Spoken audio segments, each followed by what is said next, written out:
वो कहते हैं कि खूब पर्दा है कि चिलमन से लगे बैठे हैं, साफ छुपते भी नहीं, सामने आते भी नहीं।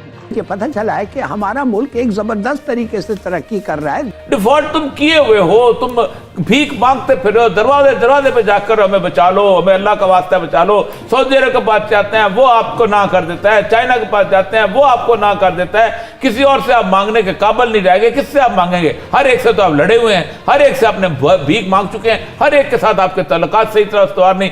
रूस के साथ अब सूरत जो अपने उससे बिल्टअप हो गई थी, उसका हुआ यह कि आप जब इमरान खान गया था, आप खुद सोचें कि एक प्राइम मिनिस्टर जाता है वहां पर और आप उसके लेटरली पाकिस्तान की एस्टेब्लिशमेंट कहते हैं ये अपनी मर्जी से चला गया था वहां तक रूस। हालांकि रूस का दौरा लाली साहब का मौजूद है, कितने सालों पहले प्लान हुआ होगा। और अब चाइना में जब वो थे, उसके बाद मेरी बैचमेट थी तमीना जंजुआ, वो मेरे प्रोग्राम में आई थी। उसने कहा हम जब चाइना में थे उस वक्त ये प्लान हुआ था, यूक्रेन की जंग का तल्लुक को नहीं। आपने पूरे का पूरा निजाम तलपट कर दिया, आपने इस मुल्क को उलट के रख दिया है। अब ये कौन ठीक करेगा? जमीनें बेचेंगे लोगों की, जायदादें बेचेंगे, बेचें लोगों की तब तक ठीक हो। लूट मार की जब तक आप वो एक्शन नहीं लेते जो कि लैटिन अमेरिका के लोगों ने लिया है कि भाई बेचो इनकी जमीनें जो बाहर पड़ी हुई हैं और हमारा कर्जा लेके, हम नहीं देते कर्जा। तुम्हारे मुल्क में हमारे लोग लूट मार करके लेके जाते हैं। स्विट्जरलैंड का जेनेवा का जो शहर है सिर्फ बैंकर्स के उस पर चलता है, कोई और टैक्स नहीं है। क्या है बैंकर्स के पास? ठीक है, ये फिलिपीन वाला उसके पैसे, फलाने वाला के पैसे, नोरियागा के पैसे, नरदारी के पैसे। आप मुझे 6 बदमाशों के पैसे दें, मैं पाकिस्तान में लाहौर शहर में रखता हूं, लाहौर शहर सोने का हो जाता है। अच्छा हिलानी साहब, मौर्य साहब को ये सवाल कि ये सब कौन ठीक करेगा। अच्छा, वज़ीर ख़ज़ाना इसहाक़ डार इस दावे के साथ आए थे कि वो डॉलर को 200 से कम की सतह पर लाएंगे, लेकिन डॉलर की उड़ान कम होने में नहीं आ रही। साथ ही पाकिस्तान को अगले 3 माह में 8.3 बिलियन डॉलर के कर्जे भी अदा करने हैं, जबकि ज़र मुबादला के ज़खायर इससे कम है। तो ये गैप कैसे फिल होगा? देखिए, होगा, हो सकता है। अच्छा, हमारे सीरियस प्रॉब्लम्स हैं हमारे इकोनॉमी में, इसलिए कि हम जो एक्सपोर्ट करते हैं वो कम है, इंपोर्ट करते हैं ज़्यादा है।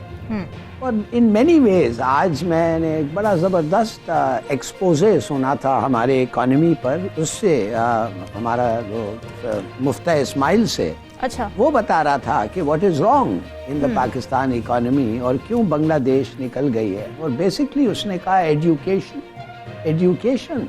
अब आप सोचिए, जो बांग्लादेश का स्टूडेंट है वो 3 साल अहेड होता है पाकिस्तानी स्टूडेंट का, माने कि in terms of qualitative education. Quality of education इधर है ही नहीं, एसेट्रा एसेट्रा। वो बड़े इंटरेस्टिंगली बता रहे थे कि क्या क्या हमारे में ये है, कमी हो। मगर देखिए, फौरन एट द मोमेंट बड़ा ज़रूरी है, पाक चुंग ही एक डिक्टेटर होता था जो 15 साल तक कोरिया में एज ए डिक्टेटर रूल किया। वो आदमी कोरिया जो हमारे से सीखने आया था, 5 ईयर प्लान्स बनाने हमारे से सीखने आया था, कोरिया को उसने 10-15 साल के हुकूमत में he made it into a middle level country, developing country से निकल के मिडिल लेवल। और अब तो it is in among the industrialised states of the world. कहने की बात यह है, हो सकता है, बिल्कुल हो सकता है, अगर आप डिक्टेटरशिप है आसानी से हो सकता है। मगर अगर आपका डिक्टेटरशिप नहीं है, जैसे ये चाइनीज ने कहा, बड़े आसानी से करते हैं ना। ये तो कहते हैं ये कहते हैं मत खाओ, इतना नहीं खाते हैं। ये कहते हैं एक बच्चा काफी है, एक बच्चा काफी है। अगर आप दूसरा बच्चा पैदा करेंगे तो you will be taxed to death और आपको सेंटेंस होगा, आपको प्रिजन जाना होगा, जो हम कभी करने के लिए तैयार नहीं है, ना हमारे डिक्टेटर्स, ना हमारे डेमोक्रेटिक गवर्नमेंट। तो ये तरीका से थोड़ा सा आस्ते वक्त लगता है, मगर why not take good decisions. हम भी फैसला अच्छा ले सकते हैं, मगर कहने की बात ये है तो वक्त देना चाहिए। You have to give them. इधर तो आप सोचिए तो सही, किस किस्म का ऑपोजिशन। मैं आपको कहता हूं, बड़ी सीधी सी बात है, गवर्नमेंट हमारा कौन सा सिस्टम है? वेस्टमिंस्टर सिस्टम जी, फ्रेंडली ऑपोजिशन, लॉयल ऑपोजिशन का सिस्टम है।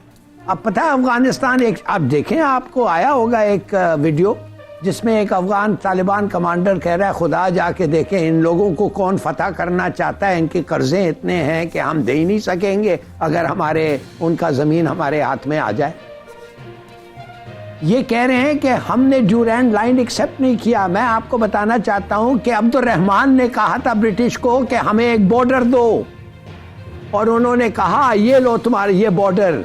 उन ब्रिटिश नहीं मांग रहे थे, वो कह रहा था उनको बॉर्डर दो।